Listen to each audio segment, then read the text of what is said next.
കാന്താര സിനിമയുടെ രണ്ടാം ഭാഗത്തിന് കേരളത്തിൽ വിലക്ക്. സിനിമ സംസ്ഥാനത്ത് പ്രദർശിപ്പിക്കില്ലെന്ന നിലപാടിലാണ് ഫിയോക്ക. സിനിമയുടെ ആദ്യ 2 ദിവസത്തെ കളക്ഷനിൽ 55% ആവശ്യപ്പെട്ടതിനെ തുടർന്നാണ് തിയേറ്റർ ഉടമകളുടെ സംഘടനയായ ഫിയോക്ക് സിനിമ കേരളത്തിൽ വിലക്കിയിരിക്കുന്നത്. നിലപാടിൽ ഉറച്ചു നിൽക്കുകയാണെങ്കിൽ സിനിമ കേരളത്തിലെ തിയേറ്ററുകളിൽ പ്രദർശിപ്പിക്കില്ലെന്നാണ് ഫിയോക്കിന്റെ തീരുമാനം. അതേസമയം ഇക്കാര്യത്തിൽ ചർച്ചകൾ നടക്കുന്നതായി റിപ്പോർട്ടുകളുണ്ട്. 2022 ഋഷഭ് ഷെട്ടിയുടെ സംവിധാനത്തിൽ റിലീസ് ചെയ്ത വൻ വിജയം നേടിയ ചിത്രമാണ് കാന്താര. കന്നഡയിൽ ഇറങ്ങിയ ചിത്രം പിന്നീട് മികച്ച അഭിപ്രായം നേടിയതിനെ തുടർന്ന് വിവിധ ഭാഷകളിലേക്ക് മൊഴിമാറ്റിയെത്തുകയായിരുന്നു. ചിത്രത്തിലെ അഭിനയത്തിന് മികച്ച നടനുള്ള ദേശീയ പുരസ്കാരം ഋഷഭിനെ തേടിയെത്തിയിരുന്നു.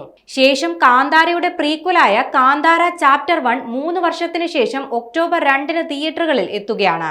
KGF, കാന്താര, സലാർ തുടങ്ങിയ ബ്ലോക്ക് ബസ്റ്ററുകൾ നിർമ്മിച്ച ഇന്ത്യയിലെ മുൻനിര പാൻ ഇന്ത്യൻ പ്രൊഡക്ഷൻ ഹൗസായ ഹോംബാലെ ഫിലിംസ് ആണ് കാന്താര ചാപ്റ്റർ 1ന്റെയും നിർമ്മാതാക്കൾ.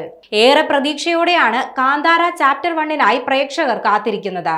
കാന്താര എ ലെജൻഡ് ചാപ്റ്റർ 1 എന്നാണ് പ്രീക്വലിന് നൽകിയിരിക്കുന്ന പേര്. 150 കോടി ബഡ്ജറ്റിലാണ് കാന്താര ചാപ്റ്റർ 1 ഒരുങ്ങുന്നത്. മലയാളികളുടെ പ്രിയതാരം ജയറാമും സിനിമയിൽ ഒരു പ്രധാന വേഷത്തിലെത്തുന്നുണ്ട്. ആദ്യ ഭാഗത്തിൽ നിന്ന് വ്യത്യസ്തമായി വമ്പൻ ക്യാൻവാസിൽ ഗംഭീര ആക്ഷൻ രംഗങ്ങൾ ചേർത്താകും സിനിമ പ്രേക്ഷകർക്ക് മുന്നിൽ എത്തുകയെന്ന റിപ്പോർട്ടുകളുണ്ട്.